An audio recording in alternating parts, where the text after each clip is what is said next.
right, well, I'm gonna go ahead and get started. I'm sure maybe some people join us in a few minutes. Thank you everyone for coming. I'm gonna go ahead and let Lorraine go ahead and introduce herself and EMGI before we get into the actual presentation. And she could talk a little bit more about the organization and we can go from there. Thank you, Tammy. And hello, everyone. My name is Lorraine Schneider. I'm the founder of the Emergency Management Growth Initiative. And I'm so happy that you're joining us tonight to listen to Violet and Maribel talk about internships and volunteer opportunities to break into the emergency management field. All of us know how tough that can be. So I know that you're going to get some great insights into how to best position yourselves. And I'm very thankful to Tammy for organizing tonight's event. She also organized the part 1 of our series, where we had speakers from various industries or industry backgrounds talk about getting into emergency management. So I'll drop the link in the chat as well if you would like to check out those. And at any point in time, we love to be a resource. We're all about making the emergency management profession both more visible and accessible. So feel free to always reach out to us with any questions. And we hope to continue providing a lot more helpful services to everyone. Thank you. Back to you, Tammy. Thank you. And I'm going to go ahead and turn it over to Maribel, our presenter tonight, for our topic. Awesome. Thank you, everyone who's able to join us this evening. I'm really excited. This is always a fun topic for me to talk about. I have been in the emergency management family for about 6 years now. I went to VCU, a state school here in Virginia, got my master's in emergency management.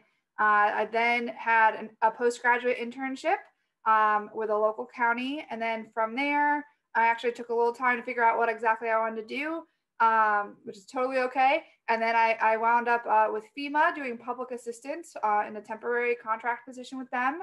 And then I ended up with the governor's office doing policy work in emergency management for a little while. And then in 2017, I joined a local office in Charlottesville, Virginia. And let me tell you, I thought I was moving to a small town. I was wrong. We've activated our EOC like, I don't know, 20, 25 times since I've started 4 years ago. I did start as the assistant emergency manager. And in 2019, I was promoted to our director position. And it's been a journey. And so I have had the honor of kind of building on top of our internship program that's been around since before I came on, but we usually had like 1 or 2 interns, and it was kind of like just kind of help us do whatever. And now we really have like a professional development series and all this other fun stuff. So we do have 2 of our interns that just graduated in the spring and are now working with a contractor as well as trying to figure out their next steps. And so they'll have the opportunity to tell you a little bit about their experience in undergrad and graduate school and with an internship and whatnot. And I do have a PowerPoint presentation. Violet, did you want to say anything before we get started? Yeah, I can quickly introduce myself. So my name is Violet DeStefano. I currently serve as the Health and Medical Preparedness Coordinator for Lancaster County's Emergency Management Agency, and that's out of Pennsylvania. Prior to this, I was the Assistant Emergency Manager in Winona County, and that is in southeastern Minnesota. I did a lot of PIO work. I was working on COVID response, and I just so happened to fall into that role in a very non-traditional way. I have my bachelor's degree from Winona State University, and my bachelor's is in public health. And I met with a public health emergency preparedness coordinator through my volunteer opportunities and my internship. Well, my volunteer opportunities, I created my own internship just with the relationships that I had, and that landed me the full-time job that I ended up being in. So we'll definitely talk a little bit more about that once we get farther into the presentation, but I'm looking forward to being a resource and chatting with all of you today. I will be assisting and moderating the chat box as well as the Q&A. And then at the end of the presentation, we will have an opportunity to ask plenty of questions. So I will turn it back over to Maribel. Thanks, Violet. Now, remind me, how much time do we have technically? Is it an hour? Yes. Okay, great. My presentation's fairly short, so we'll definitely have lots of opportunities for you guys to throw different scenarios at us and things like that. We do have a couple poll questions. Tammy, it'd actually be great to throw those up now. It's all to gauge kind of who's in our audience right now. The content is still going to be very similar, but just to give me a better idea of who I'm talking to and whatnot. And if you are not a student currently, just like, I don't know, I didn't put not an option for a student for graduating. So just select something, I guess, I guess with that one. I updated it, don't worry. Oh, okay, great. Thank you.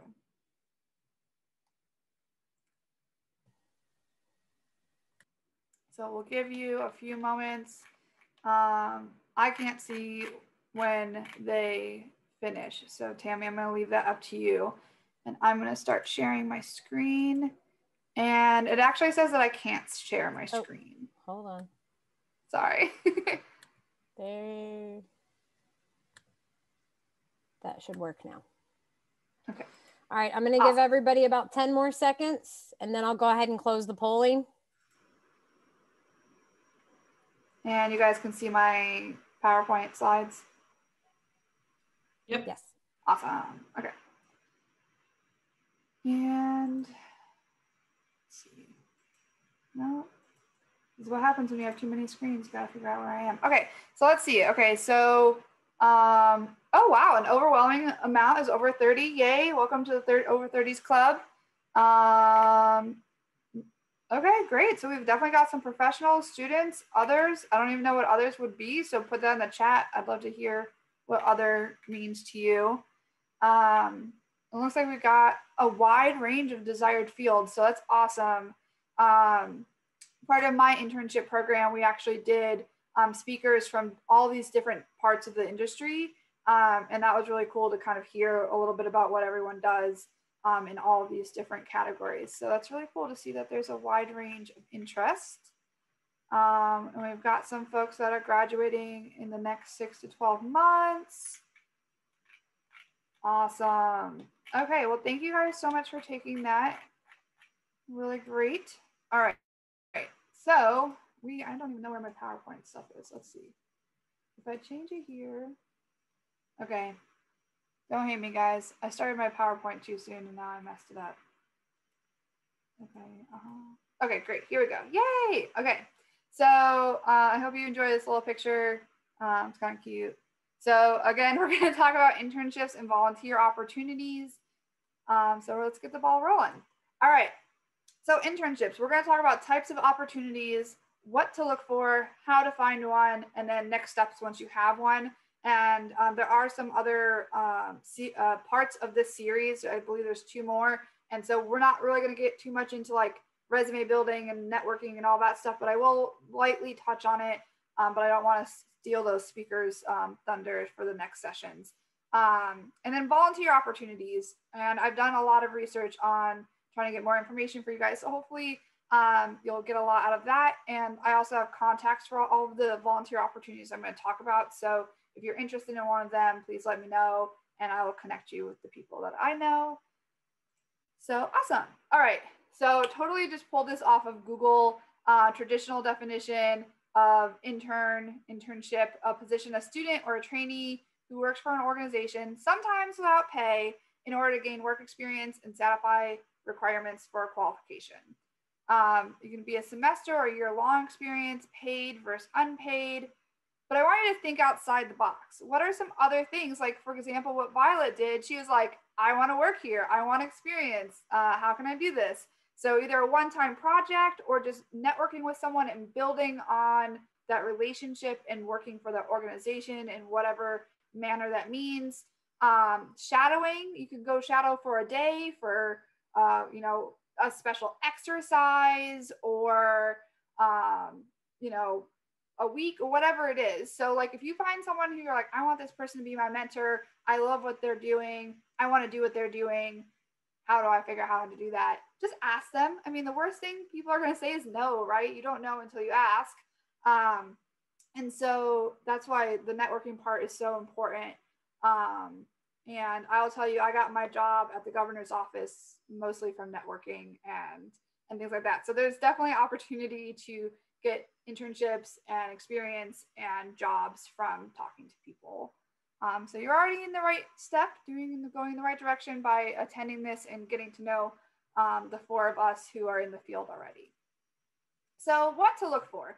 So this actually also works for jobs. So for those of you who are graduating soon, and even if you're not graduating and you're looking for a part-time or full-time position while you're in school, these are just things that in general, whether it's an internship or a job.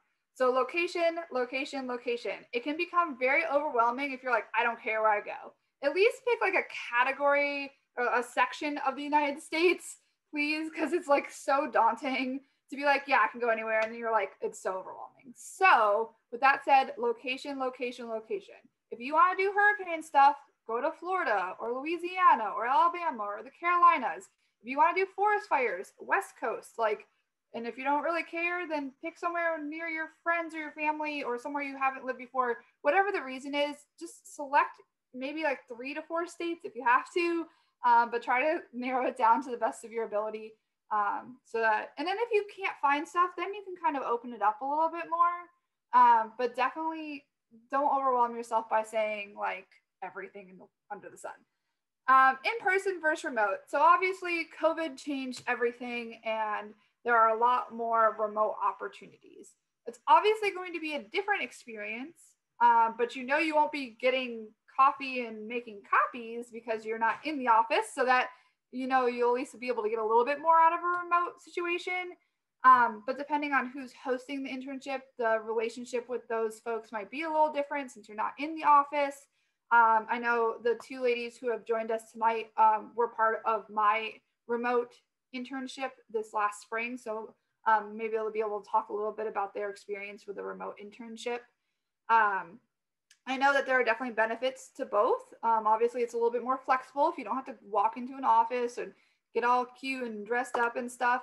But there's also, the networking and kind of relationship building that does get lost a little bit.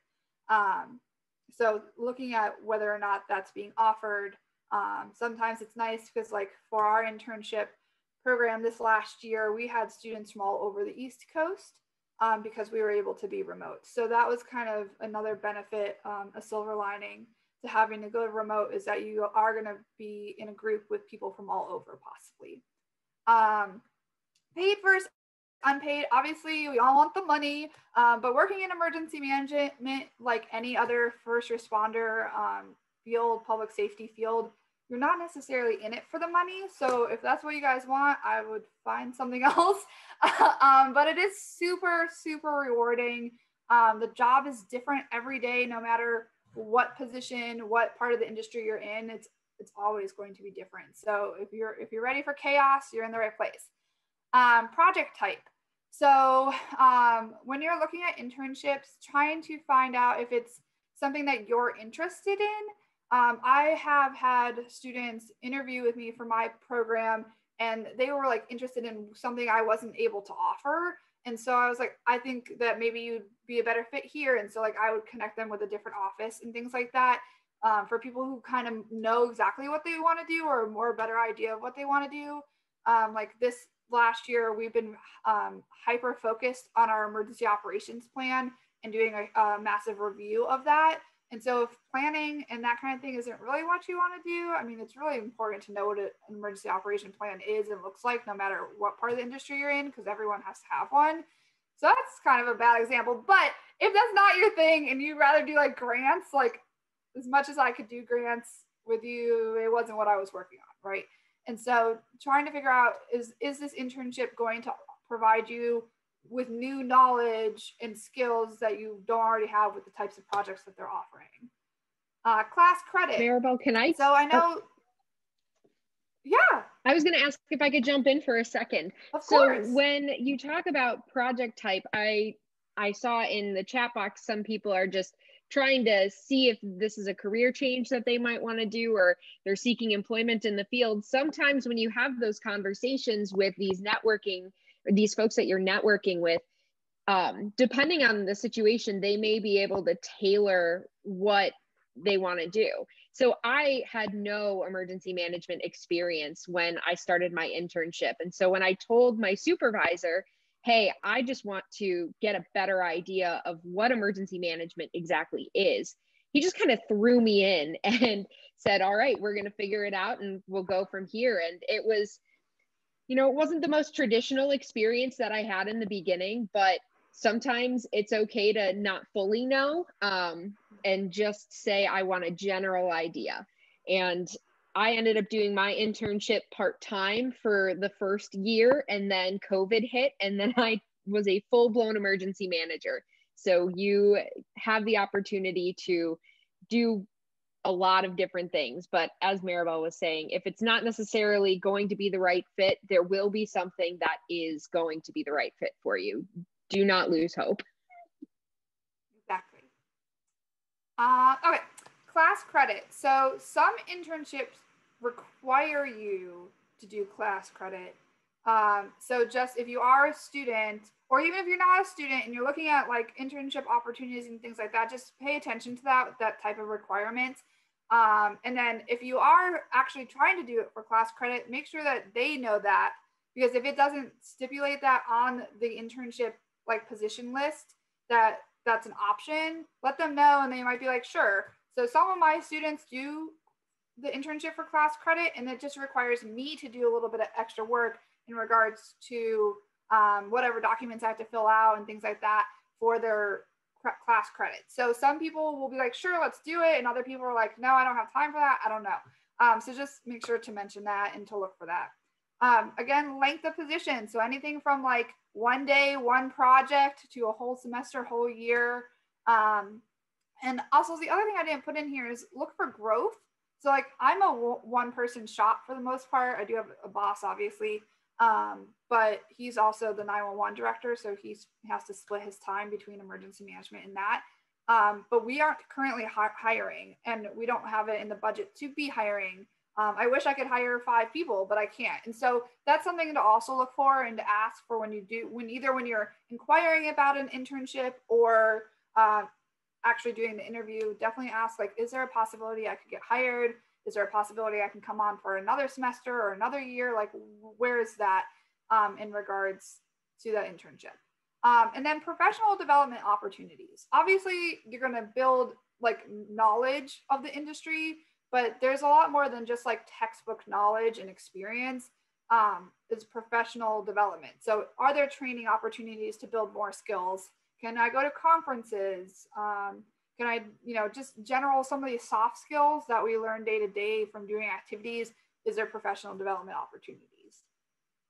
Awesome. Okay, next slide.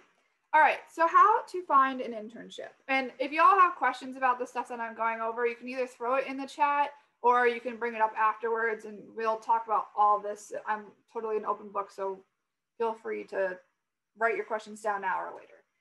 Okay, how to find an internship opportunity. So again, this kind of more or less goes for the job hunt too, but I'm going to preach about networking and connections. LinkedIn is huge. It is Facebook for the professional world. And so if you don't have a LinkedIn, please let me know and I will help you build one. I think that this is just super important. It's super easy, especially if you're not someone who wants to meet people face to face and you haven't really built up that confidence yet. Meeting people, there's training opportunities on LinkedIn. There's groups, and we'll talk about the groups in a moment. But just LinkedIn all day. And then Facebook groups, there are several emergency management Facebook groups. They're obviously a little less, I don't want to say less professional, but there's a different standard than LinkedIn. Obviously you still want to be professional, but it's just a little bit of a different setting because it's Facebook, right? But still some great opportunities on there. There are several groups that are posting about internships, posting about jobs, and things like that. Wayup.com, internship.com, these are just 2 resources. These are, like official good sites to go on to look for internships. Professional associations. So one of the questions we couldn't ask because of all the amount of answers we would have is where are you? So When it comes to associations, think about what state do you live in, and also what state do you want to move to. So if you have you're about to graduate and you're in Wisconsin, but you want to move to New York, think about joining the New York Association and starting to build those networks, because especially if you're a student, because association fees as a student is like 1/10 of what they actually are for professionals. So take advantage of being a student, join the associations while you're a student. There's so many perks, including, networking, finding internships, finding jobs, finding training experiences, all those fun stuff. And the state, and then the International Emergency Management Association is our national/international association. And we have regional groups within the association for the international one. So a lot of opportunity there, and I'm pretty sure it's like $45 to join. So if you're not a member, please join us in Michigan for our national conference in October. We love to meet rising professionals and students at that conference. And there are a lot of entry-level things that happen at that conference. So I'm gonna preach going to the conference as well. School career centers. So if you're a student or if you're an alumni and you graduated like 10 years ago, reach out and check out your school career center. Some are better than others, I'll be honest, but still an opportunity. If you're just starting your search and you're like, I don't know where to start, contact them. Let them know that you're looking and see what resources they can provide for you. And then again, professional conferences, always great. There's a lot of different ones in our industry. Homeland Security Conference, this year it's going to be in Vegas. The IAEM conference, your state conferences. There's a hurricane conference that actually was just last week in New Orleans. And there's, a lot of different local state conferences that occur too, especially depending on what part of the industry you're in, like GIS or like weather related, if that's your thing. Conferences, and so yeah, a lot of different conferences, so check them out depending on what part of the field you're interested in. I know there's a higher ed consortium that happens at IAEM's conference that's kind of like a side conference, so higher ed, there's some stuff out there for you as well. All right, so I added this today, so take a picture. Obviously these slides will be available later, but take a picture now so that when you're either working on your LinkedIn or building it or whatever, these are all the groups that I am part of. So there might be more, I don't know, but please join them. There's a wealth of information on them. You can ask questions. One of the things I use LinkedIn for is best practice questions. And so and by best practices, I mean asking people what is it that they do that's successful in different categories, and getting advice and information about it. And I use these resources for that. I use it for job hunting. I use it to find interns, all kinds of fun stuff. So these are all great groups to join, and it's just another resource for you. So take a picture, but the slides will be available.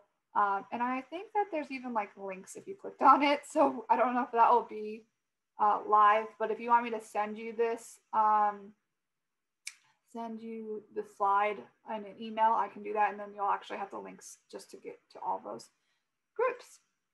All right, so once you find the internship, again, I'm not going to dive too much into this because there's going to be some other sessions on it. Cover letter, resume, your training list, reference letters, and transcripts. Those are all the things that, whether it's a job or an application, you'll want to have. If you don't have them, please watch our other series that are coming up in the next couple months to learn more about how to build those. And then, of course, for your interview, practice questions. Use your network to say like, hey, what questions do you think they're going to ask me? And then the ever important thank you letter. And also one thing to think about when you do the interview, if it's virtual, practice doing it virtual, because I've had some people interview with me and they're like tapping on the table. And when you do virtual, like everything echoes and everything's loud. So it's not the end of the world, but it is like, you just want to make sure that you're giving off your best foot forward. So practice doing virtual interviews, practice with your cousin, with your mom, with a friend, whoever, but just practice that. So again, there's going to be a lot more information about this further down the road with EMGI. So check those out. All right. So we kind of talked about the internship stuff. So now volunteer opportunities. So FEMA Corps, that's the first thing that I'm sure a lot of people have heard of. Lot of different opportunities with FEMA Corps. I actually did AmeriCorps, which is very similar. They're like kind of brother and sister.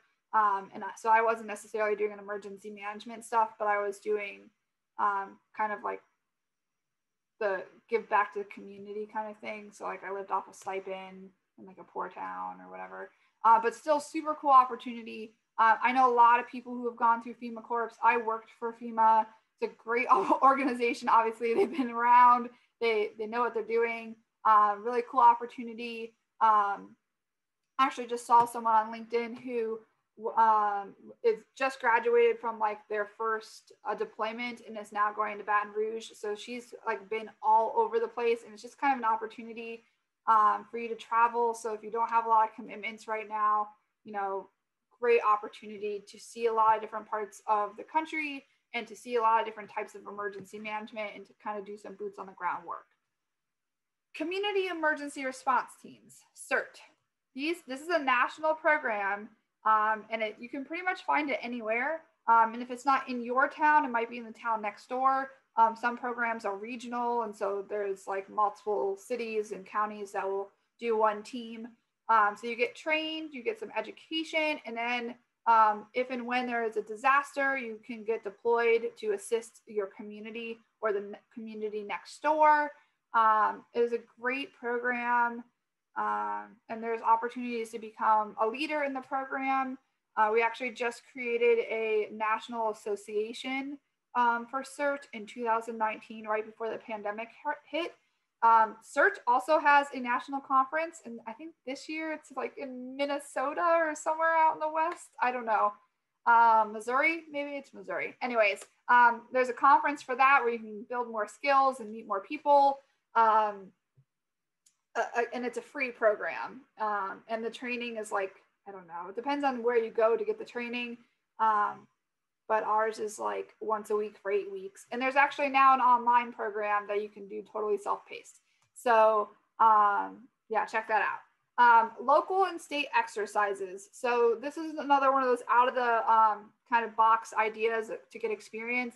Contact your local emergency manager, contact the university emergency manager, the hospital emergency manager, private industry, I don't know, whoever you want to contact. You got your local energy company and they've got to do their exercises. Let them know you want to be a scribe or you want to be a participant and be a survivor / victim. Whatever it is, get your foot in the door and see the exercises, see if you can join in on the planning of the exercise and not just the actual exercise itself. That's like a whole nother thing within emergency management is exercises and training and stuff like that. So really cool experiences. I know my current interns actually got to do a hazmat nuclear power plant exercise a couple weeks ago. And they were like, I never would have thought about anything about this. And this is really cool. And like, we were literally just like playing the victim and they just got exposed to everything. So just really cool opportunities to do that. And again, it's a free, you could just do it like, you know, on a Tuesday or a Saturday or whenever the exercise is. And it's just like a one-off thing. And yeah, you've got that experience. Team Rubicon. So I actually got to sit down with someone today and almost for an hour talk to them about their experience with Team Rubicon to get more understanding of it, because I actually didn't fully know the depth of Team Rubicon. It's super cool. So it is a veterans founded and veterans run program where they go out and they deploy to emergency situations all across the country. Including our territories that are, you know, hit often by hurricanes and things like that. But you do not have to be in the military to be a member of this. And so I actually was exploring the website a little bit today and actually signed up to be a volunteer as a civilian. And so if there is something that occurs that I can be deployed to, I mean, you don't have to have experience. So like, just because I happen to be in emergency management and have, you know, the skill set that I have, it doesn't matter. So you could literally be a Jane Doe, have had no experience doing anything, and you're like, I just want to help. This is a great opportunity. They have free training. You can go and sign up tonight to be a volunteer, and you can go do free training. They have virtual training, in-person training. super awesome. They actually have a couple classes that I've been trying to take and I haven't been able to find openings, and I'm like, I'm going to take your training. So a lot of different benefits to becoming a volunteer with Team Rubicon. And then there's also opportunity to become a paid employee of the organization as well, or part-time staff. So check that out, whether you have a military background or not. And if you want to hear more about it, check out the website and let me know. I have a new friend from Team Rubicon that I actually met in a training that I was doing. So super cool opportunity there. I hope I never get deployed, but we know it will happen. So hopefully we'll get some experience out of that. Medical Reserve Corps. Hopefully everyone's familiar with this now that COVID's happened. But if you're not, this is the kind of like community volunteer group for the medical side of emergency management. You don't necessarily have to be a nurse or a doctor or a medical person. They also have training very similar to CERT. It's just more medically based, obviously. And so check that out. Again, it's a free opportunity. It's based flexibility on your, whenever you want to do it. So if they put out a mission and they're like, hey, we need, 5 people to come to the vaccine clinic and hand out water bottles to people who are getting vaccinated. Great. Like, that's an opportunity to say I was deployed doing something. Or I'm not super familiar with the MRC, with the Medical Reserve Corps. You want to talk about it, Violet? Great. Go ahead. Yeah, so I've actually been a part of 2 different Medical Reserve Corps. The first one was what I've primarily been a part of was the Minnesota Medical Reserve Corps. And I was a part of their Winona County chapter. And I had the opportunity to, so I'm not a medical professional by any means, but I was able to staff the first aid tent and provide some very basic first aid at our county fair for 2 years. I was able to join and do basic first aid at the triathlon that we did in Winona County. And it was just another way to get involved. And that actually is where I met my future mentor. We were sitting in the first aid tent together and we just got to talking, and I was talking with law enforcement professionals. I was talking with emergency managers, all of these people. And just by having that opportunity, I was able to network and get my internship. But the Medical Reserve Corps is super fun. I have loved being a part of it. And now since I've moved to Pennsylvania, I joined our South Central Task Force's Medical Reserve Corps. I have not been deployed with them yet, but they're already doing some really great things. They did do vaccination deployments.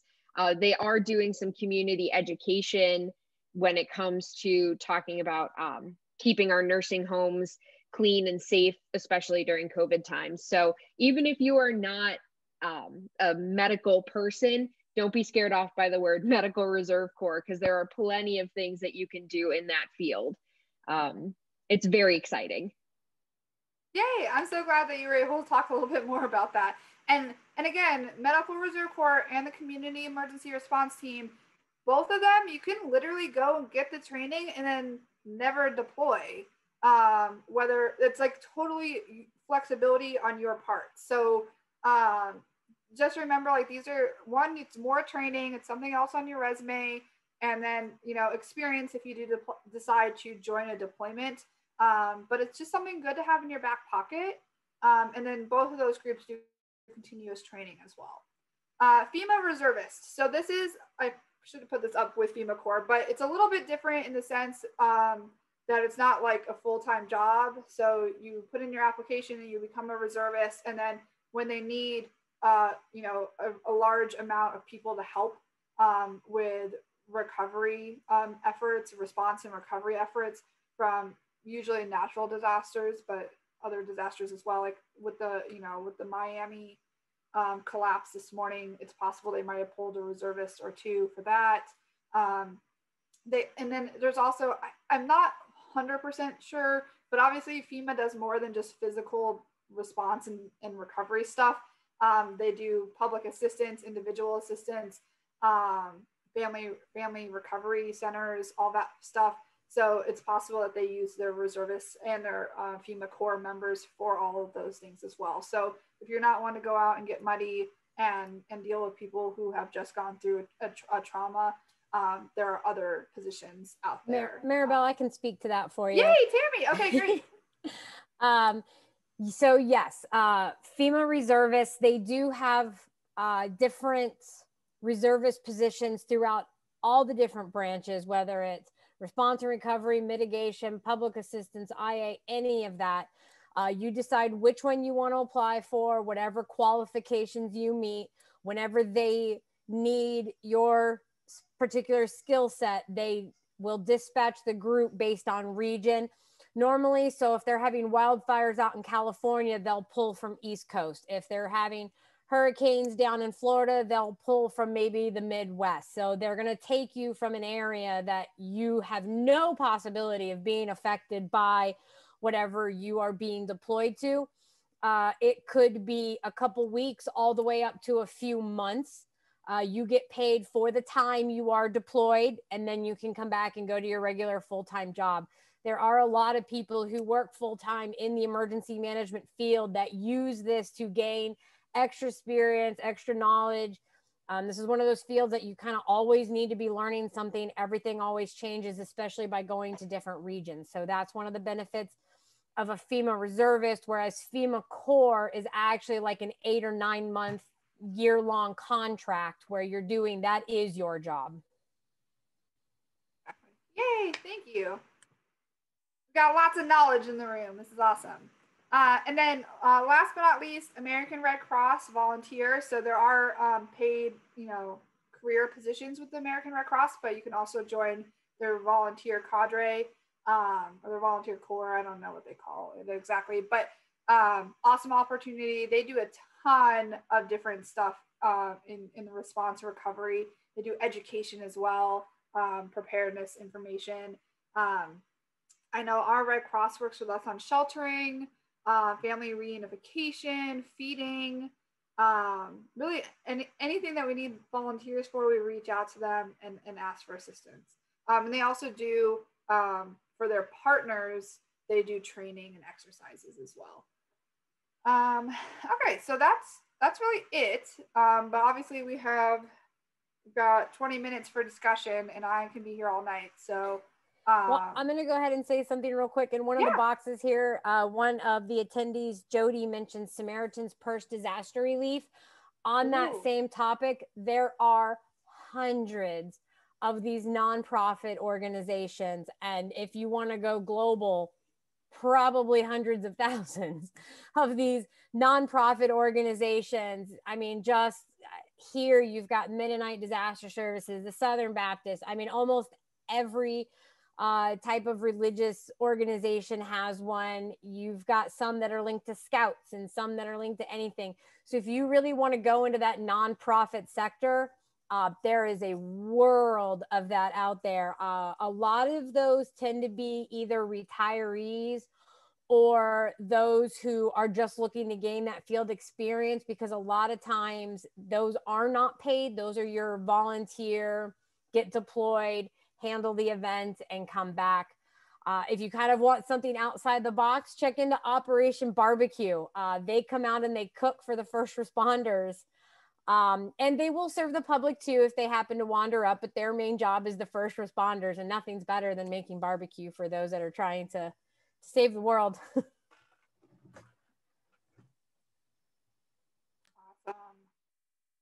Yeah, there's so many opportunities out there. The industry really is quite large, and we're never gonna, unfortunately, not see events happen.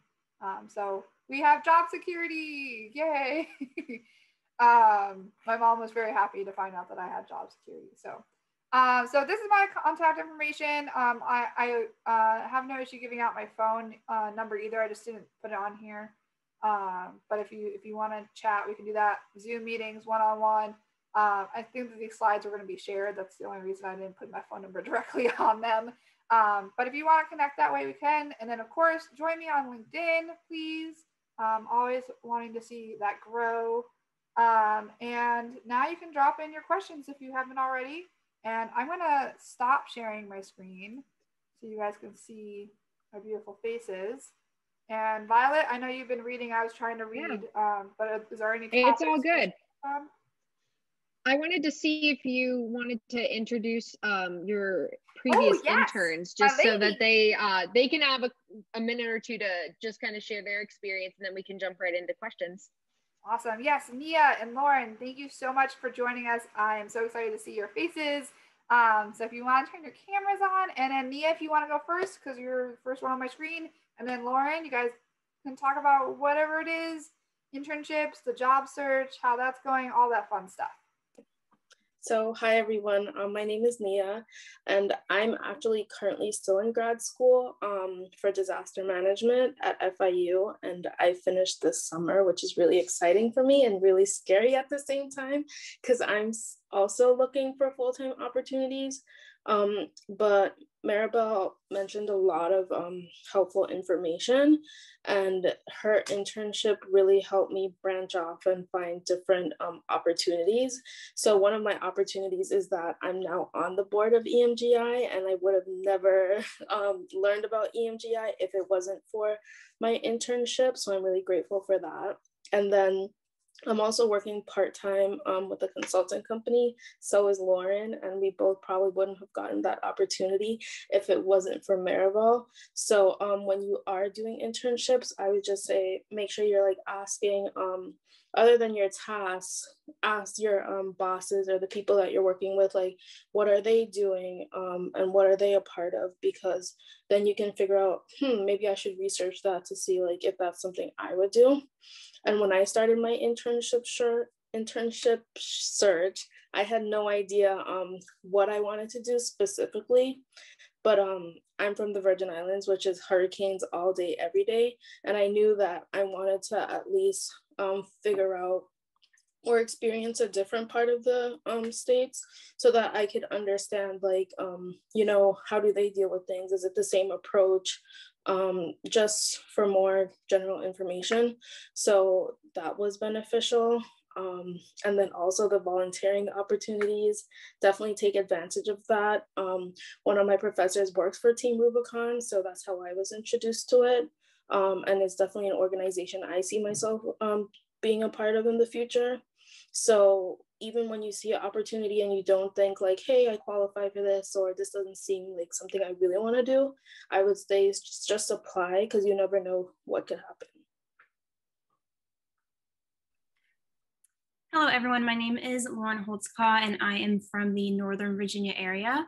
I recently graduated from Virginia Commonwealth University in May and received my bachelor's degree in Homeland Security and Emergency Preparedness.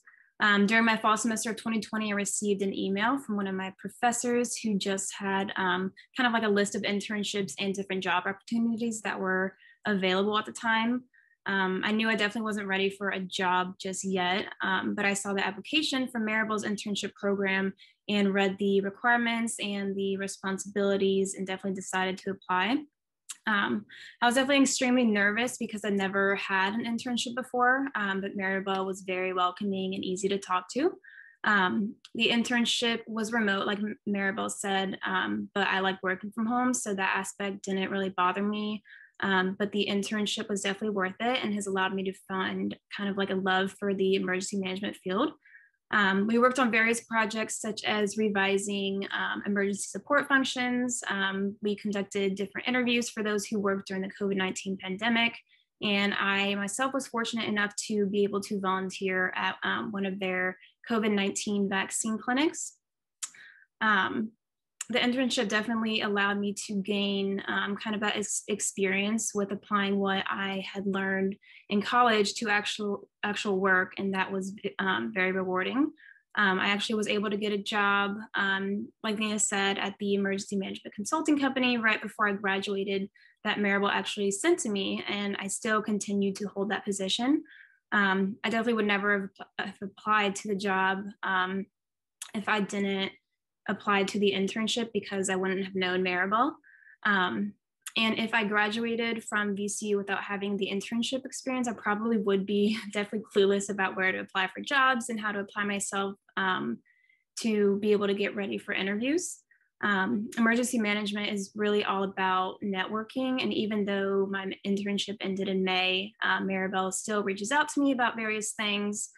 So all in all, internship programs are very important for your future career. Having the ability to put the internship experience on my resume has definitely opened doors for me that I know would have been closed had I not been in the program. Yay, thank you, ladies. I did not say that they had to endorse my program, but I do appreciate it. It's always good to know that the program is successful. I try to put a lot of love into it. So, okay, so I'm looking at the chat and I see. Awesome. Yeah. So there are a couple questions. Yes. Let's start with this one. So from Nicole, we have, do you have any recommendations for internships when you're not in the position to give up your full-time job or your current full-time job? Yeah, so Nicole, I would definitely look at some of the volunteer opportunities because if you do have, a weekend that you can take off and do some training or deployment, just, join those associations, start networking, start trying to do some training in your off time. And I guess it would be nice to know, like, are you in the industry already, or are you looking to change over? Because that talking to your boss and saying, hey, like, I'm interested in doing this, or they might be a little bit flexible with you, especially if they are a part of the industry already. But thinking of like the shadowing jobs, the doing the exercises, the one-off projects, because for me, I know like I had, we were doing a review of our EOP. So Lauren and Nia both worked on researching and revising emergency support functions within our EOP. And those are definitely a project that I could have given someone and been like, here, take it, you get 2 months, do it whenever you can do it, evenings, weekends, whatever. And that's some experience that you can put on your resume. There was, a presentation that went along with that. So that would have been the only thing that really would have not been flexible to have to do it. But there's a lot of different projects out there that,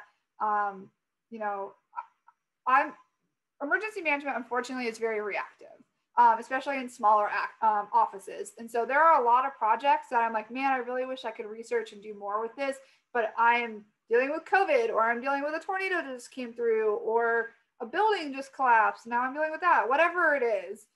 There's always something happening that we are reacting to and trying to respond to, and then recover from.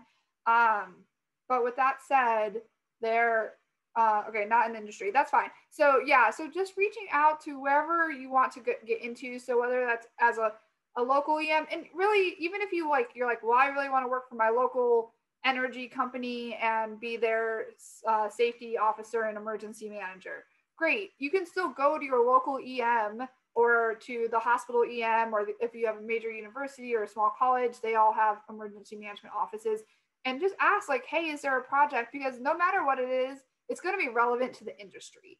You're going to show that you want to be part of the industry. You're going to show that you have some experience with whatever that one-off project is. And so like, it doesn't have to be a full-scale internship to be experienced, right? And so just try to think about, outside of the box. And we can, again, totally feel free to contact me. We can talk a little bit more about individual circumstances. But definitely, evening and weekends, there are definitely some opportunities out there for you to get some experience. Tammy, did you have something?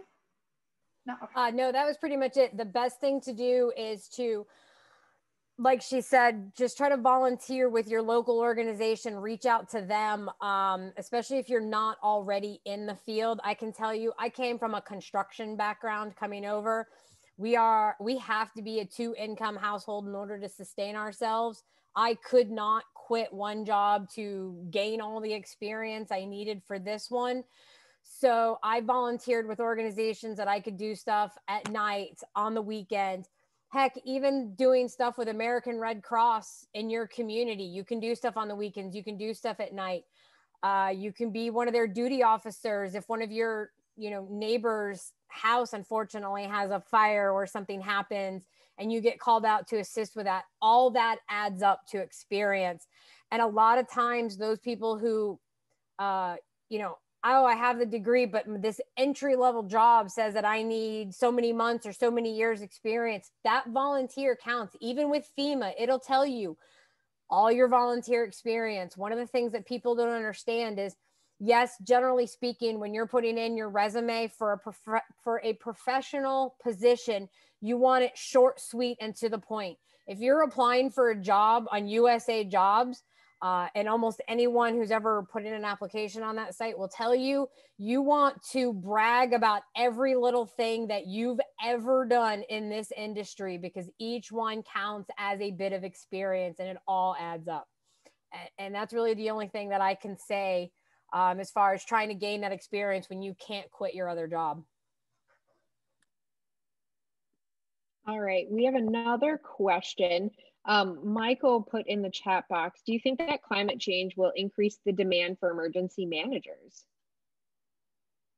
So yes, 100%. Now, whether or not people grab onto that and say, here's some money, go hire some more emergency managers, I think climate change is definitely happening. I mean, you saw how many storms we had last year. I mean, we got into the Greek alphabet, and we had storms happen. I think it was record early this year.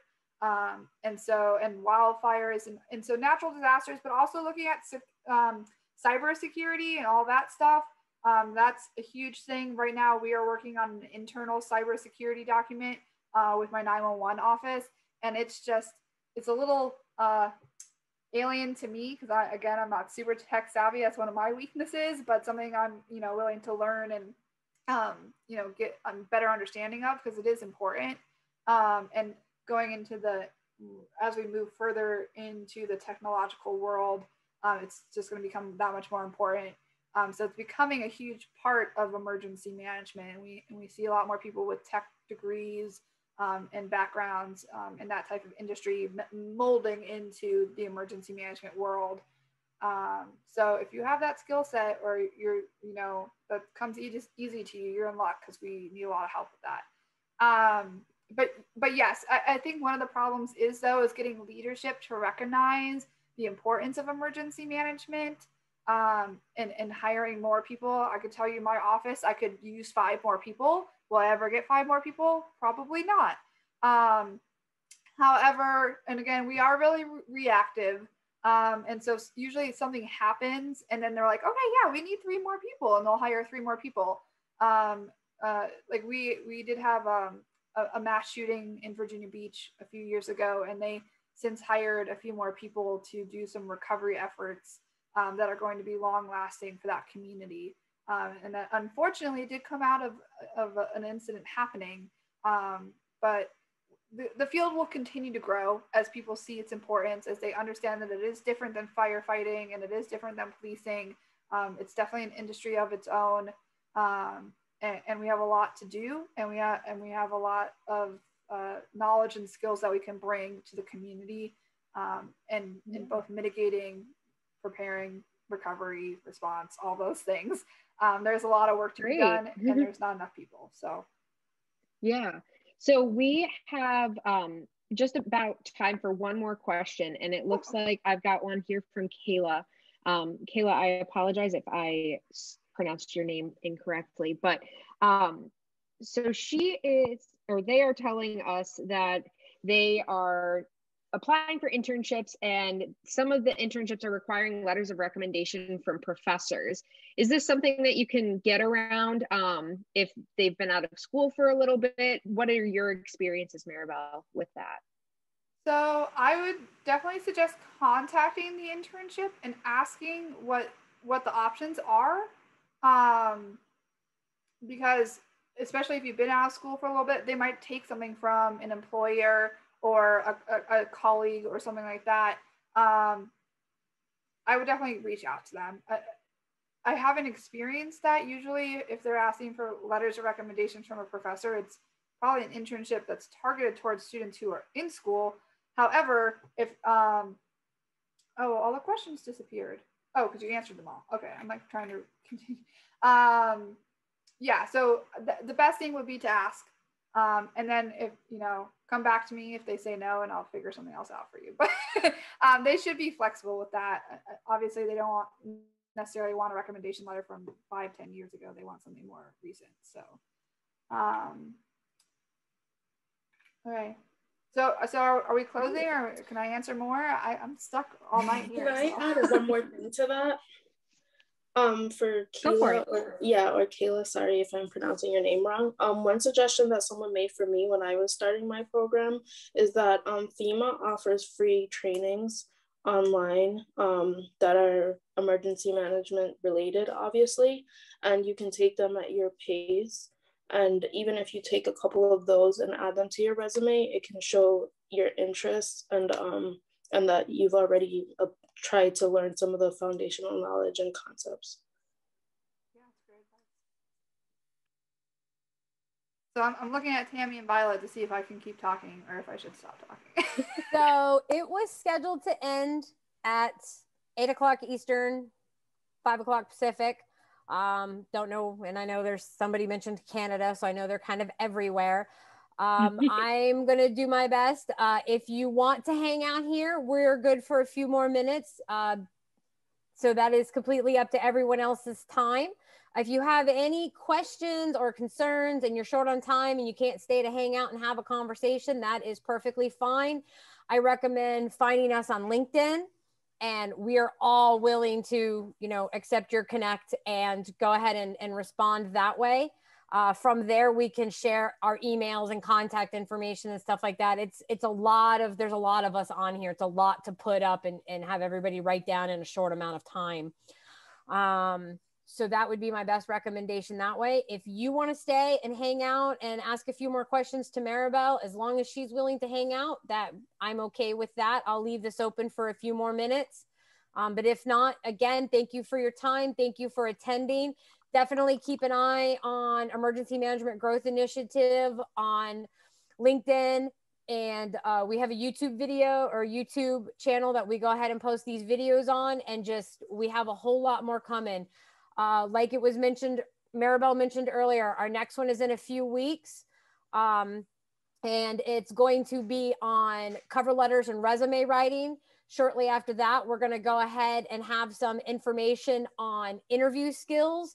And then we're going to close it out with a gentleman who speaks to Fortune 500 companies, as well as global leaders and military leaders on leadership skills, not only for yourself, but what to look for in a good leadership. I mean, we've all heard bad leadership will, kind of break you. So it is definitely an important aspect in finding your career. So again, thank you all for coming and attending, and it is completely optional if you want to hang out and ask a few more questions. Thank you all so much for being here. Yeah, thanks, Violet, for holding down the chat and everything for me. I do see a couple other questions coming through. So I see one about FEMA courses. So there are like 500 self-paced online FEMA classes that you can take. It says, what are essential to obtaining a job? So there are some, and I could send you a list if you wanted to, that like everyone should have, but like, you won't really know what I'm saying, but it's like 100 and 700. The professional development series. You can the professional development series. Yes, professional development series, I think, is a set of 7 or 8 classes, general skills that are good for it's like leadership and speaking and just general stuff that you could do for any industry. But they obviously tie it into emergency management. It's great. And then you actually get a cool certificate for the entire program on top of the certificates for each individual class. And all of us in the industry know what that means. And so it's better to put professional development series on your resume than the 8 or 7 classes that it is. But I would definitely look at the classes that are offered and look at where you want to be. Like there's tons of classes on like school related emergency management. There's tons of stuff related to weather. Like it just kind of depends on where you're trying to go. Obviously, like as a local emergency manager, I'm very broad. Like I gotta know a little bit of everything. But just check it out and see what interests you and where you're trying to go for your class. Oh, great, Scott. Yes, those are all the classes. Those are the basic classes that you want. Thank you. 300 and 400 are taught in person. They are also, I guess, taught online now because of COVID, but you really want to take those in person. But the rest, the first 4, do them this weekend and you'll be solid to take anything else. These are really the prerequisites to taking anything else. And then I also do have, I think Region 1 put together this amazing training list, and I can share that. I need to figure out which region gave it to me so I can credit them. But they gave me this awesome list of all the different training opportunities. So whether it's our Emergency Management Institute, which is in-person classes, it's free. All you have to do is be sponsored to go. And then there's Texas has a school, we call it TEEX, which has virtual and in-person training. There's a couple different consortiums that do training. There is a lot of opportunity to get some free education out there, and it's all wonderful. And there's a lot more virtual. Team Rubicon, like I said, has amazing training opportunities. They do teach 300, so that's kind of cool. And 300 and 400 are sometimes hard to get into. So find it where you can. Try to see what else is on here. There was a question, I almost had a response, and as I was about to hit submit, Violet marked to answer it live, so my response got taken away. So there's a question from Nora. What might it take for the need to become a parent? I have educational background in cybersecurity, and cyber is the same deal. Everyone talks about how the need is there in a really serious way, but no one wants to fund. I'm miffed. Now, I'm going to go ahead and tell you, I know nothing about cybersecurity. I do have a friend who works for the federal government in some very super secret, high-ranking cybersecurity aspects. If you want to connect with me on LinkedIn offline, I can get you in contact with her, because sometimes I'm lucky I can get my laptop turned on and then I'm done. So unless somebody else has a really good cybersecurity or knows a little more than I do, I have the people to connect you with, but I personally, that is one area. You get that in hazmat and I'm done. You're speaking Greek to me. Yeah. Now, and Nora, that was your question. So part of the issue is that we know that cybersecurity is definitely important. And so one of the things that we had an issue with a couple of years ago was we weren't paying people enough to take the jobs. So the funding is also a little, like you said, no one wants to fund it.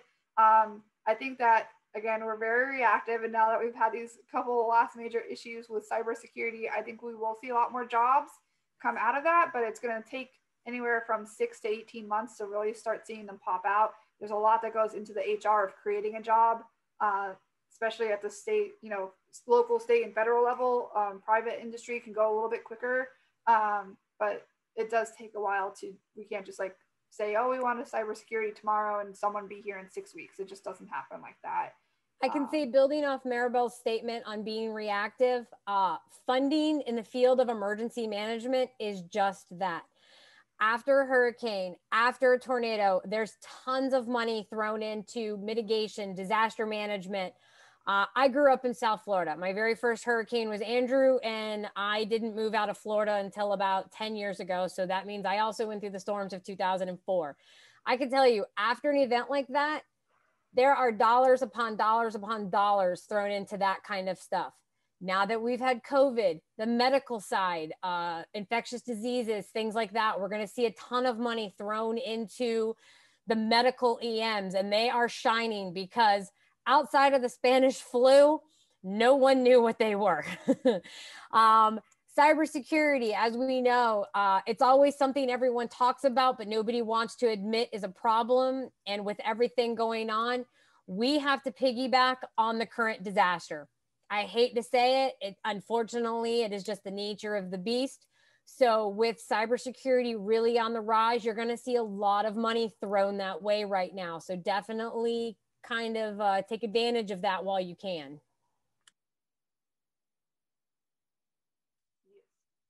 And one thing, the one thing that I know about cybersecurity jobs, fusion centers love the cyber people. And those are usually at the state level or regional level. So check out fusion centers for a job opportunity. They're really cool, and they're operating 24 hours a day. So they always need people. And it's a good entry level job. And then there's growth within fusion centers as well. Fusion centers, great question. Sorry, I should have said what they are. So fusion centers, again, are based regionally, locally, or excuse me, regionally, statewide, and then nationally. I believe there's a few national ones around the country. They are like data information gathering places. So like they are constantly looking at social media, the news, all the dark web stuff, and just trying to see like what's happening, what's going on, how can we be proactive instead of reactive. They're the ones looking, you know, what are different terrorist groups talking about and things like that. And they collect all that data and then they spit out, kind of blanking. They spit out like memo type information things to us as emergency managers in every industry. That's just kind of whatever is related to your industry. And they shoot it out to us, and then we have information that we can work off of because we don't have time to be watching all of these resources. They became really kind of front and center after 9/11. What they do is you have law enforcement, fire, police, EMS. When you start getting on state and federal levels, you're looking at FBI and those kind of organizations, and they're all kind of in one place in one building. And the thought behind them is that they all share the information that they're gathering, because that was supposed to be the big problem behind 9/11, was that this person knew this and this person knew this, but none of the departments shared the information, which culminated in the big event. So the thought process was, if we put them all in the same place, they can share the information. We're a little better about sharing our toys in the sandbox that way. Sometimes we may not share all the information, but like Maribel was saying, they do go ahead and send out memos. We're constantly getting information. Around election time, I can't speak for Maribel's area. Philly is ours. Luckily for us, our fusion center out of Philly is a regional, state, and federal. So we get all the information out of Philly. So around election time, we got a lot of information, possible terrorists, possible riots, a whole lot of stuff comes out of our Philly region. So. Yep. And ours is in Richmond. So usually the state ones are near the capitals, kind of. And then some states have multiple, depending on how large the state is. And then there are national ones that cover like multiple states and things like that. Is it helpful to have a security clearance in general? I mean, obviously, yes and no. Some people will be like, I don't care. And then other people are like, yeah, that's great. I had a security clearance from working with FEMA and the governor's office. And it wasn't required for my job. It does allow me to get some information from like my local police department that maybe I wouldn't have if I didn't have a security clearance. But it's depending on the job, it's not necessarily required, but it is nice. It is helpful. You know, you have to get a background check if you work in government in general, but it's not as in depth as a security clearance. Definitely depending on what you want to do. If you get a security clearance, please don't lose it. You can only get a security clearance, certain level security clearance, if your job sponsors you. And there's been a ton of jobs out there that I look at and I'm so jealous because it says you need this level security clearance. And I can't just walk down to my local FEMA office and be like, hey, can you do a background check so I can have this security clearance? They have to sponsor you. It's this whole big thing. And most of the time, most organizations won't hire you if you don't already have one. The option to get a security clearance is few and far between. So once you get it, don't lose it. And that's why a lot of people will start with FEMA, because like I was a public assistance specialist. I don't know if my clearance was necessarily necessary. Like, I mean, I was dealing with private information, but besides a general background check, did I need to go as in depth as like the top secret? I don't think so, but that is just how they run the show. And so like, I mean, I appreciated that because it got me my clearance.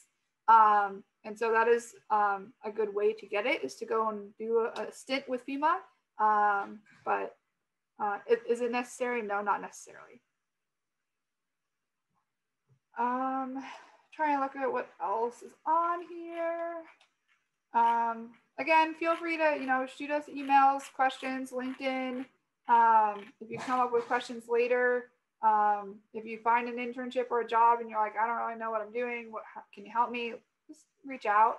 And yeah, that's Awesome. what I got. Yeah, thank you all so much. And we can cap it off at that.